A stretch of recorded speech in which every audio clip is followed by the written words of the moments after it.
First question I wanted to ask you, Grace James Academy of Excellence. Who is Grace James? Grace James was a local doctor, pediatrician, that was a strong advocate for those who needed health care. In speaking to her son, she was a force to be reckoned with. She was short in stature, but she was very feisty and forthright in advocating for those who needed health care. So that's the name of the school, the first Girls of Color school in Louisville, Kentucky, and with JCPS. So when you heard her story, were you like, yes? Yes, that's what we want. You right. knew inherently that's it. Yes, because we have we want strength, but we also, as women, we want to show care. And she had both. She had a heart. She had a heart that she wanted to help those in her community, but when she, came up with roadblocks, it didn't stop her. She was strong enough to push through those roadblocks to help her community. And that balance. It might be a name, again, a lot of people might not have heard of, right? And that's also the point. Right, the point, absolutely. A local hero that did not get acknowledged to the mainstream, didn't have acknowledgement through the mainstream. Grace Marilyn James was her name. And a lot of people that I've talked to who are like my parents' age, they knew her. Oh, they did know her? Yes, they did know her. So she's not that far removed? No. And her son, like you Right. said, because Yeah. I also saw she did a walk-in clinic for impoverished children. So, I mean, her history is just amazing. Well, I just thought, when I saw that, I thought, oh, what a great choice on that. And also because it's STEAM, right? So let's explain that a little bit, too. So that made that perfect as well. Yep, science, technology, engineering, art, and math, pulling that all together. And if you think about, of course, being a doctor, you're going to have science and math. But the technology used, of course, it continues to advance, that she had to use at that time. And then you think about the art of speaking to get what you need for the people that are underserved. So she used her ability to advocate for those who did not have a voice and serve those who probably didn't have health care. But that takes an art, an ability and a creativity to navigate systems that keep telling you no, but you have to find a yes, because people's children depend on you to have a yes. Kind of describes you in this role as principal. So let me just make that quick right there, because you opened the door for that question. You're the principal. You've got how many girls who are going to be coming? 150. Sixth grade. Sixth grade only this year. And then expanding. Yes. So capacity, obviously, with that many. So do you feel, because when I looked at everybody and the accolades that people gave you, you've always been known to help give voice. Do you feel that that is the main thing you're doing? I'm sure there are many things you feel like this school will do, but is that the driving force? Not only to give voice, but to break down and build back up the girls who have been in a schooling situation where they have not felt valued or affirmed. And then on the flip of that, all girls are welcome to this school. Those girls who aren't of color, they're still coming to the school. And they have to learn so that 20 years from now, they won't be shocked that people of color have been marginalized or oppressed. We have to change how we school children under a more equitable and diverse system, schooling, society. So not only is it for the girls of color, but it is also for the girls who make up the majority, who are going to be the catalyst to perpetuate the current situation that's going on now. We have to start when you're much younger, because as you and I both know, it is very difficult to get adults to be introspective and rethink what they thought society was like for everyone. Because we're finding out, well, I'm not, but most of society is just now finding out. But it's beyond making the girls aware. It's truly having them be educated, which, as you know, school has been the foundation of where we get all of our thoughts and beliefs beyond our life experiences, but school has also perpetuated the larger society and what we believe or who we believe is superior and who is inferior. We have to change that concept and that view so the But- next generation can.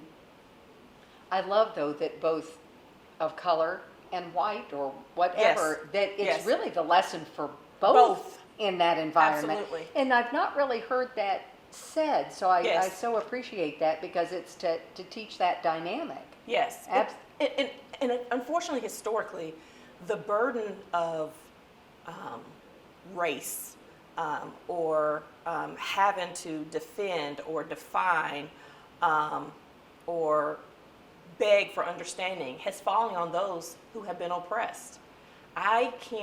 We can't expect those who have the power to give us the power. We have to have people like you and others to want to use their voice and their positioning to change, transform how we currently live. Let me ask you, and it was almost 30 years you've been with JCPS, Yes. right? When I was You're looking 28, yes. You're 28. What is it that we're missing in a regular classroom? I mean, because there's something that pulled you in for this. What are we missing in a regular classroom that we've got to get better at? In a regular classroom, in a regular school, in a regular school district, in a regular judicial system, in a regular health system, we are missing those who have been unaware or oblivious in our society to recognize their power and privilege. It is not, an individual teacher. It is a system, not just within schools, but within society that continues to elevate one particular demographic or group to everyone else.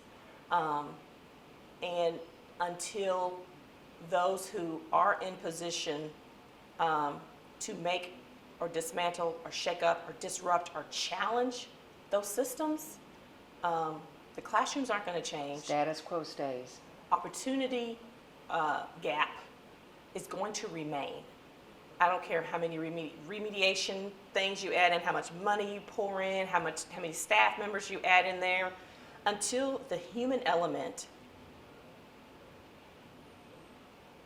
can change, meaning the adults who create the environment, until they are aware of how they blindly, a lot of times, project what society has socialized us into believing, the classroom is not going to change.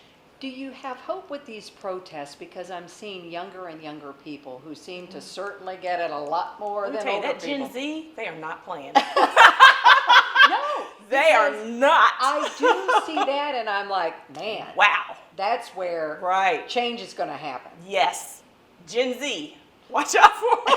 Yeah, I want to treat them very kindly because they're going to be the ones taking care of me in the nursing home. So, yes, they are very bold, and they're tired, and they've seen over the decades how every generation has tried, and they are relentless Yeah.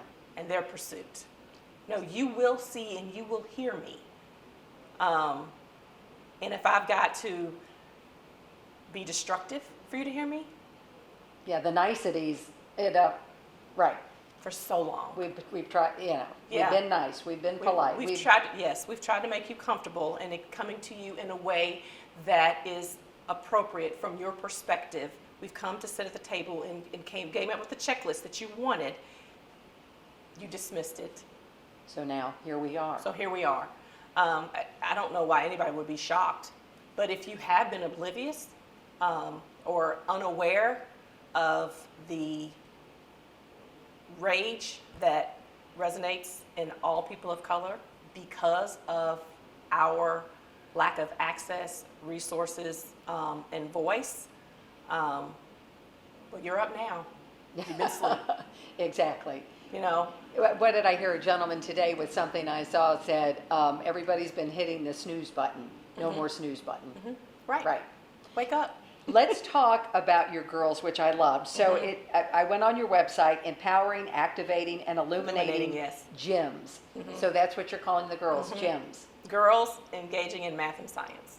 And then gyms, of course, value, worth, Right. jewels. Yes, of the crown. And then Yes. I love that crowns up. Yes. I thought Yes. that was, or crowns up, plural. Crowns up. Crowns yeah. up. Or crown up. Either one. Either one. Absolutely. So who all thought of all of these things? And I was looking at your gym colors because you have collaboration for red. So you're in a collaborative mood today. Resilience with purple, originality with Yes. yellow. I love those. Yes. So what Yes. you're thinking, I mean, when girls walk in, I mean, this is going to be all, like all in, right? Yes, yes. So the colors represent the particular gym. Like Harry Potter's house, we have gems of the crown.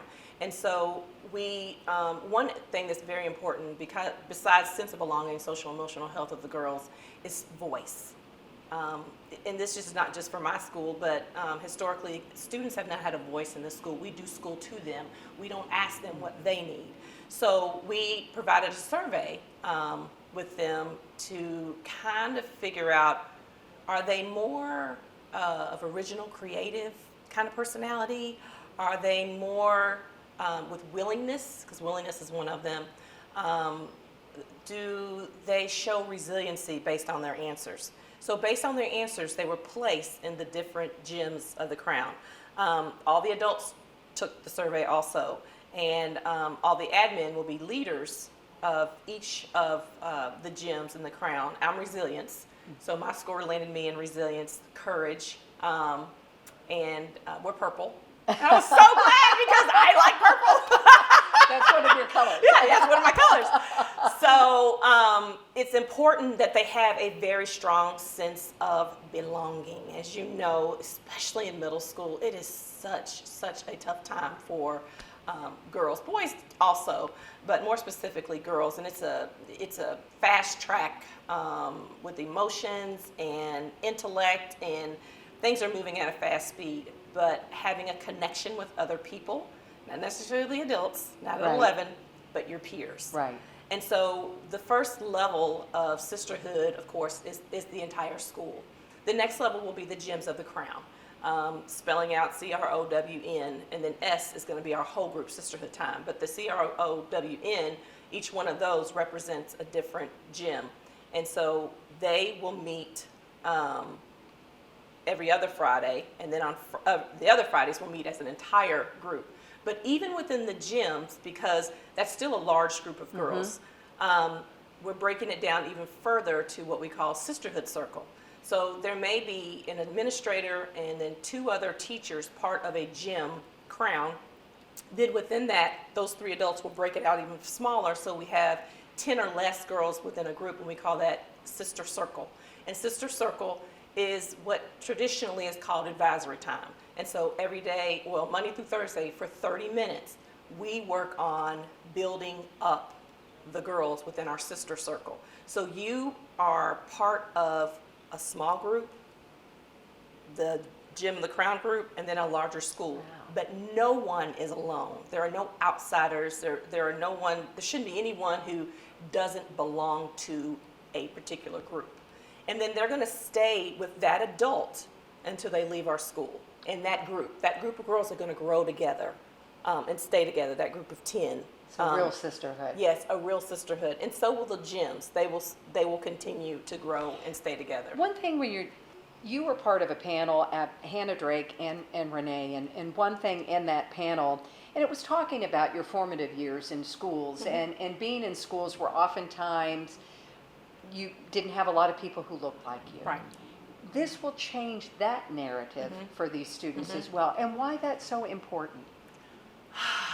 You can be your authentic self and not have to fit into this box of what society says is beautiful, that's smart, even how you should dress and what you should look like. You know, you would know, but now that you're aware, culturally, we can't be who we are because it doesn't fit into what the majority society says femininity should look like. So being quiet and demure and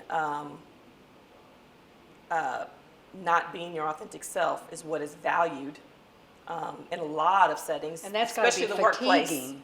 Fatiguing is not the word; it's exhausting. It is exhausting. And if you could be a fly on the wall and listen to me and my girlfriends talk after a day of fatigue, Right. you would learn a lot of what it's like to navigate white spaces that are oblivious to me culturally or who are turned off by me culturally.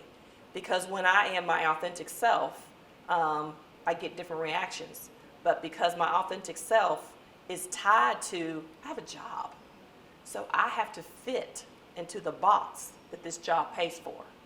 And so for me, even as you know, with this whole thing erupting with, well, this is not the first go around, but the whole thing with the marching and the protesting and all that, I am now free to say what I've always wanted to say publicly without fear of being in trouble or retaliation or Fitting into the box that society thinks you need to fit into.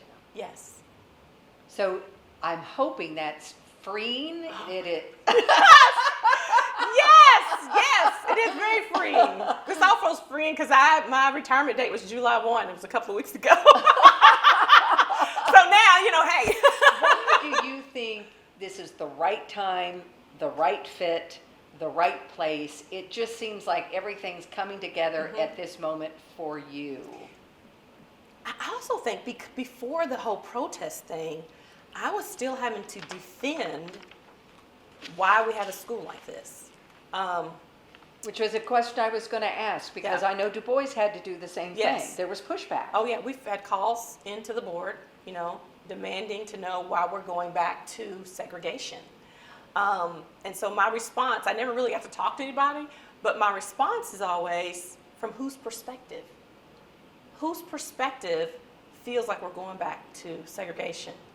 From my perspective, not a lot has changed. Yes, we're physically in a different space. Yes, we have equitable resources. But what has changed is when you think about Brown versus Board of Education, yes, the integrated schools.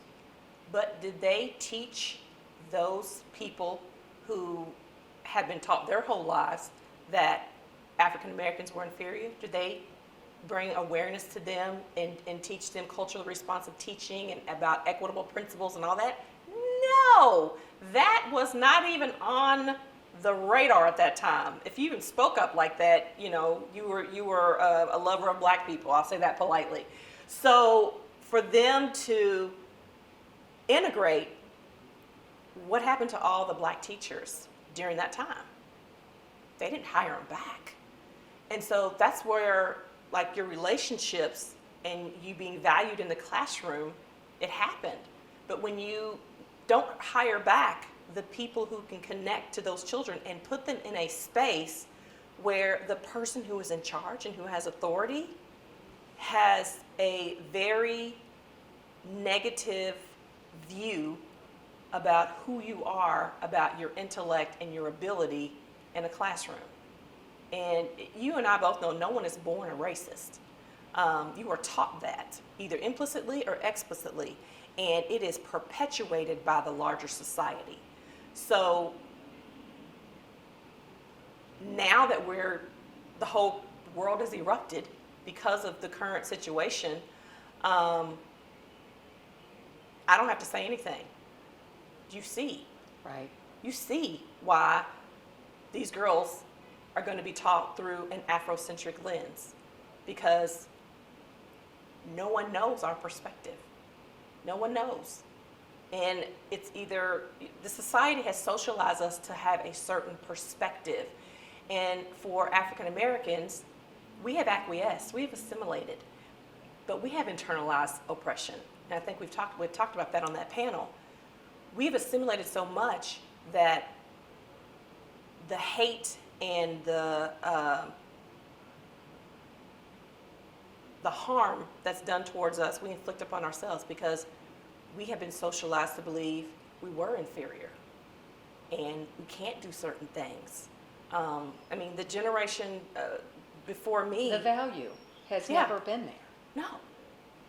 no, and so we as a people are trying to come to terms with our own internalized oppression, our own internal view of ourselves based on the white supreme view of us, because we've always believed it. Right. I think I shared at a forum that when I was younger, my grandmother, who was, she worked as a tech at U of L, which was a huge deal in the 40s. So that kind of tells you her age. But in the 70s, when I would visit her, she would always make me pinch my nose. Why do I have to keep pinching my nose? You just need to make it more pointy. Why do I have to make it more pointy? Because it's too round. Well, what's wrong with being too round? But as I got older, Oh, I wow. realized that she was trying to make me fit in more to the dominant culture and be more accepted if I could have more Eurocentric features. That was her way of protection, more than likely. Yes, so pinch your nose. Pinch your nose. I remember every time I visit her, pinch your nose. But now that I think about it, that's internalized oppression that she didn't know of. But that's generations of us who have taken on the negative view of who we are and not liking ourselves. So this school will be so vitally Freeing. important for these girls. Yes. So when they walk in the door, what do you say? The first thing you say to these girls? Welcome home. Welcome home. Okay, you're going to get me to cry. So this is personal and emotional for Yes, very much so. Don't make me cry. you. Okay. But do you think back and go, I mean, not to undermine your success and your wonderfulness, do you think back and go, if only I had seen that, had that? Oh yeah, the how I was. I went to a lot of the schools that I went to were majority white students until I got to high school. So I quickly, at an early age, adapted and assimilated to fit in, to be liked. But when I was alone, or like in middle school, I didn't have one brown friend. My middle school, there might have been 12 of us in the whole school. The neighborhood I lived in, I was the only one. And even as a little girl in elementary school, I would put a towel on my head and pretend like I had long hair, because TV and movies, that was the definition of beauty. Long flowing hair. You didn't see anyone who looked like you in those No, roles. Maybe no. a few. No, right. I had my first African American teacher in 5th grade, and I loved her. Not And only because mine was 6th grade. okay, not only because she was real, but she affirmed me. She pushed me. She didn't take any, slothness off of me. She believed in me. She stayed on me. And my white teachers up to that point barely acknowledged me. So when I got with a teacher who saw me and I was visible, I was like, oh, this is what it's like Wow.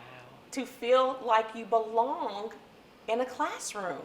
I love her. I followed her until she passed away. I mean, I kept up with her because... But look at that, the impact that Yes. made on you. You remember that moment, you remember that feeling, Yes. what it felt like to be seen, to be visible, seen. to be Yes. valued. To be valued, right. I used to say that all the time when I was a principal. Some of our kids, you see them as a behavior issue, but a lot of times they're trying to get you to see them. And what you're unaware of is that you keep calling on the cute little blonde-haired girl with the big pretty bows, and you're friends with her mom because you all are the same. You don't see the dark-complected little boy who's 6 and still wants the same adoration that you give non-verbally to the girl who looks like you. And when you say that to some people, it's like, oh, I never thought about that. I'm going to do better.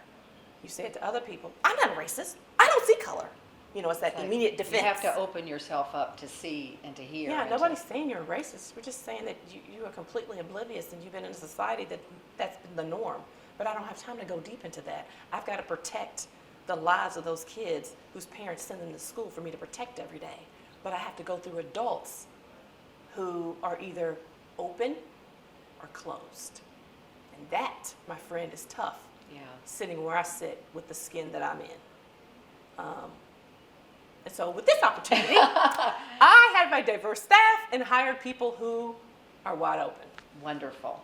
And this, I'm so excited to see how this goes. I hate it's happening in a pandemic. Right. Because I know it changes things. And tell me about the lab coat ceremony, and we're almost done because you've been so kind with your time. The lab coat ceremony that these girls will undergo. Tell me about that.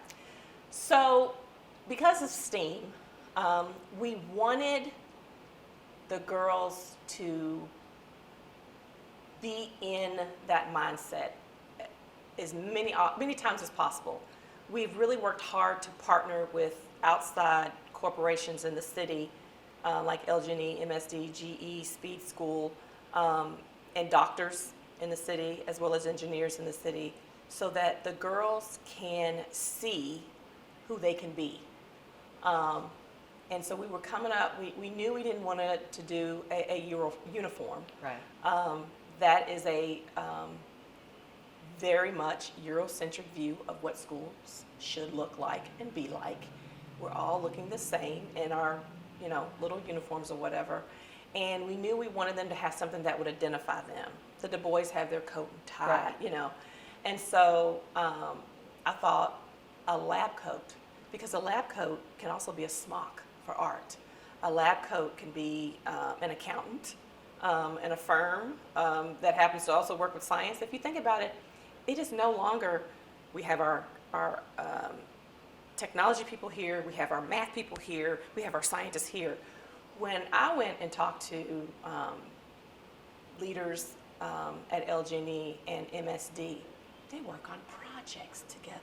They integrate. That's what most workspaces are like Right. now. You don't work in your own little silo, your own little cubby, doing your own thing and keeping all your ideas and thoughts to yourself. In order to iterate and innovate and be transformative in your organization and bring money in, you have to change. But you can't do that by yourself. You have to work with other people. So the lab coats represent not only the different STEAM fields, but you can't be who you can't see. And we want to give each coat to the girls that they will wear each year. Of course, they're going to get a different one next year or whatever. But this first class, their lab coats will be purple. And let me tell you, it is hard to find colorful lab coats. I bet. I bet. We have scoured the internet. Oh my gosh. So we found purple lab coats. We wanted to do it in person because we had a lot of people lined up who wanted to hand the baton off. Right. Doctors and engineers and artists to, robe or put the coat on for the girls. But because of the current pandemic, we have to go to Plan B. But every girl will receive their purple monogrammed lab coat. They're going to wear them every Friday with their t-shirt and skinny jean day, and any other day of the week that they want to wear them. Wonderful. Last thing, and I'm hoping they get the pocket squares that we have talked about. Yes. So just, and nothing about, just the fact that who it comes from. Right. Just Right. explain that, because Right. I was Yes. I'm like, Yes, that's important. And we have to know, that's what's so good, what's so important about teaching kids history, because as someone said, why are African Americans keep bringing up history and what happened in the past? We can't move forward if we keep talking about the past. Well, we will never move forward until we educate you about the past. And so understanding the legacy of those scarves Georgia Davis Powers. Absolutely, yes. There are many scarves, and they'll get a piece of one of her scarves. First woman of color, first person of color in the Senate in Right. Kentucky. Right. So they will march with her. Right. Boldly, limitless possibilities, yes. All part of our vision and mission. So that is very important. Merging those two, the past, the present, and then they will be our future. Final thoughts as you get ready to start your year. You ready? Yeah, I'm ready. I'm You've excited. been ready. Yeah, I'm excited. I'm excited. I'm excited. I was a little girl, and whenever we got to go to the library in middle school, and I would go down each stack every week. When we would get to go, I would go down each stack and pull a book out, one at a time, looking for someone who looked like me, because I wanted to know, did anyone else feel the way I felt? I didn't have African American friends in the school that I went to, so I couldn't have that conversation. And so in my 6th grade year, I pulled out a book, and it was of an African American girl who had blue eyes. The illustrator had made her have blue eyes, and it was The Bluest Eye by Toni Morrison. And it was a perfect book for me, because in middle school, I was trying to find my identity. I was trying to figure out what my intellect and beauty was compared to what society and my teachers said intellect and beauty was. And the girl in this book, she has internal conflict about who she was and her beauty and her intellect. And now that we are where we are, if you look at advertisements, especially from the 60s, 70s, 80s, even 90s, see what the definition of beauty looks like in movies, TV shows, commercials, and you're not going to see someone with a wide nose or rounded features. We are just now in 2020 having dark complected people like Lupita, and